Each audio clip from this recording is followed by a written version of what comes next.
ಇನ್ನು ರಾಜ್ಯಸಭೆಯಲ್ಲಿ ಕೇಂದ್ರ ಸರ್ಕಾರದ ವಿರುದ್ಧ ವಿಪಕ್ಷ ನಾಯಕ ಮಲ್ಲಿಕಾರ್ಜುನ ಖರ್ಗೆ ವಾಗ್ದಾಳಿ ನಡೆಸಿದ್ರು. ಲೋಕಸಭೆಯಲ್ಲಿ ವಿಪಕ್ಷ ನಾಯಕ ರಾಹುಲ್ ಗಾಂಧಿಗೆ ಮಾತನಾಡೋದಕ್ಕೆ ಅವಕಾಶ ಕೊಡದೇ ಇರೋದನ್ನ ರಾಜ್ಯಸಭೆಯಲ್ಲಿ ಅವರು ಪ್ರಸ್ತಾಪಿಸಿದರು. चार दिन से वो हाउस भी नहीं चल रहा, क्यों कि एलओपी को बोलने नहीं दे रहे.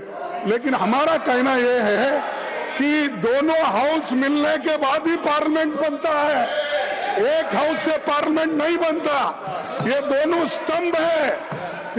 स्तंभ है और दो जब स्तंभ होते हैं, एक को पैरालाइज करके आप अपने आप को छुपाने के लिए, अपने गलतियां छुपाने के लिए आप जो कर रहे हैं, किए हैं, इस देश को जो धोखा दे रहे हैं, देश की जो अपमान कर रहे हैं, उसके बारे में जब राहुल जी बोलते हैं तो आप लोगों को खुजली उठती है. नहीं.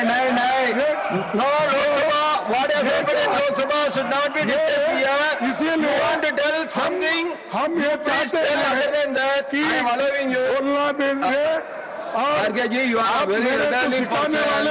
You बोलो आप should को नेहरू जी के ऊपर इंदिरा जी के बारे में बोलते हो, आप रूल की बात करते हो, आप सब प्रोसीडिंग की बात करते हो.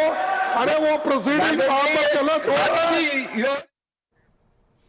ಇನ್ನು ಇವತ್ತು ರಾಜ್ಯಸಭೆಯಲ್ಲಿ ಪ್ರಧಾನಿ ನರೇಂದ್ರ ಮೋದಿ ಅವರ ಭಾಷಣ ಇದೆ. ಸಂಜೆ 5 ಗಂಟೆಗೆ ರಾಜ್ಯಸಭೆಯಲ್ಲಿ ಪ್ರಧಾನಿ ಮೋದಿ ಭಾಷಣ ಮಾಡಲಿಕ್ಕಿದ್ದಾರೆ. ಲೋಕಸಭೆಯ ಗದ್ದಲದ ಹಿನ್ನೆಲೆಯಲ್ಲಿ ರಾಜ್ಯಸಭೆಯಲ್ಲಿ ಅವರು ತಮ್ಮ ಭಾಷಣವನ್ನ ಮಂಡಿಸಲಿಕ್ಕಿದ್ದಾರೆ.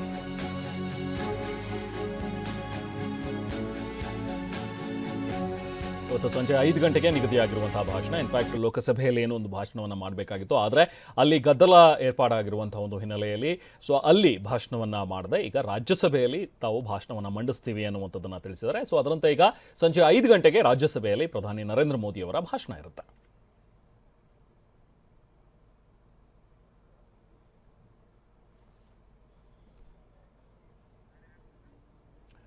ಹೀಗೆ ಲೋಕಸಭೆ ಮತ್ತು ರಾಜ್ಯಸಭೆ ಎರಡೂ ಕಡೆಯೂ ಕೂಡ ಗದ್ದಲ ಅಂತೂ ಏರ್ಪಟ್ಟಿದೆ. ಅದರಲ್ಲೂ ಲೋಕಸಭೆಯಲ್ಲಿ ಸಾಕಷ್ಟು ಗದ್ದಲದ ಒಂದು ವಾತಾವರಣ. ವಿಪಕ್ಷ ನಾಯಕರುಗಳು ನಮಗೆ ಮಾತನಾಡೋದಕ್ಕೆ ಬಿಡ್ತಾ ಇಲ್ಲ, ಅದರಲ್ಲೂ ವಿಪಕ್ಷ ನಾಯಕ ರಾಹುಲ್ ಗಾಂಧಿ ಅವರನ್ನ ಮಾತನಾಡೋದಕ್ಕೆ ಬಿಟ್ಟಿಲ್ಲ ಅನ್ನುವಂಥ ಒಂದು ವಿಚಾರವನ್ನು ಇಟ್ಕೊಂಡು ಹರಿಹಾಯ್ದರು.